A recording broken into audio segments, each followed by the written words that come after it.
నమస్కారం. నేను డాక్టర్ వెల్లంకి శ్రీనివాసరావు, అనువంశిక ఆయుర్వేద వైద్యుడిని.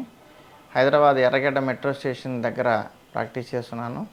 మీకు సెక్స్కు సంబంధించిన సమస్యలు ఈ రోజున ఎక్కువ కనిపిస్తున్నాయి సమాజంలో. వాటి గురించే ఎక్కువగా అంగస్తంభన ట్యాబ్లెట్లని అవన్నీ ఇవన్నీ యాడ్స్ బాగానే వస్తున్నాయి. ఇంగ్లీష్లో కూడా ఎక్కువగా మెడిసిన్సే యూజ్ చేస్తున్నారు. అయితే ఎటువంటి సైడ్ ఎఫెక్ట్ లేకుండా అంగ పరిమాణం పెంచుకోవడానికి, అలాగే సామర్థ్యం పెంచుకోవడానికి ఆయుర్వేదంలో మంచి మందులు ఉన్నాయి. వీటిని ఎలాంటి విధానంలో తీసుకోవాలి, ఎలాగ వాటిని తీసుకోవాలి అని చెప్తాను. అలాగే ఎందుకు అసలు ఈ సమస్య వస్తుంది ఇది కూడా మనం తెలుసుకోవాలి. ఎందుకంటే న్యూట్రిషన్ ఫుడ్స్ బాగా తగ్గిపోయినాయి. డైటే problem, main problem. Nutrition foods బాగా తగ్గిపోయినాయి. టేస్ట్ బాగా ఉండే ఫుడ్స్ పెరిగిపోయినాయి. మనకి నేలకి ఏది రుచిస్తుందో అవి పెరిగిపోయినాయి, అవి తింటున్నాం.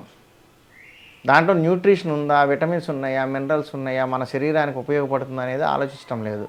ఆ పూట రుచిగా అనిపించింది, తిన్నాము, అయిపోయింది. కానీ ఈ వీక్నెస్ అనేది వయసు బాగా మంచి వయసులో 15-16 ఏళ్ళప్పుడు ఏమి ఉండదు. కానీ తర్వాత 20 దాటిన దగ్గర నుంచి చిన్నగా వీక్నెస్ బయటపడుతూ ఉంటుంది. ఎందుకు 20 అన్నానంటే, ఇదివరకు రోజుల్లో 40 దాటితేనే వీక్నెస్ ఉండేవాళ్ళు మనుషులు.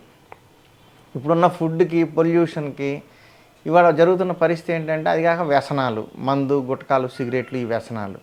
వీటి వల్ల పురుషుల సెక్స్ సామర్థ్యం బాగా తగ్గిపోతుంది. అంగస్తంభన సమస్యలు బాగా వస్తున్నాయి. కాబట్టి వీటిని పెంచుకోవాలంటే ఆయుర్వేదంలోని మూలికల ద్వారానే మీకు శాశ్వతంగా పరిష్కారం దొరుకుతుంది.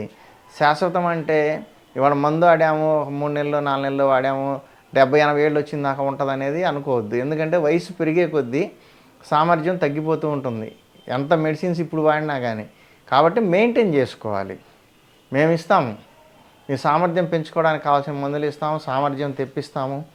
దానికి తగ్గట్టుగా మీరు మెయింటెనెన్స్ చేసుకోవాలి. కోర్స్ అయిపోయిన తర్వాత అయినా సరే కాస్త ఎక్సర్సైజులు చేసుకోవడం, మంచి ఫుడ్ తీసుకోవడం, మానసికంగా ప్రశాంతంగా ఉండటం, చెడు అలవాట్లు మానుకోవడం, ముఖ్యంగా హస్తప్రయోగం, పోర్న్ సైట్లు చూడటం లాంటివి మానుకోవటం, ఇలాంటివన్నీ మీకు సామర్థ్యాన్ని నిలబెడతాయి.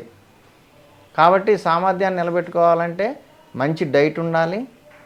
అలాగే ఎక్సర్సైజ్ డైలీ 1 అవర్ ఏదో ఒక ఎక్సర్సైజ్ ఉండాలి.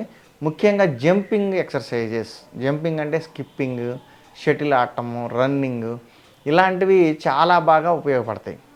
ఎందుకంటే లంగ్స్ కెపాసిటీ బాగా పెరుగుతుంది ఇటు ఎక్సర్సైజుల వల్ల.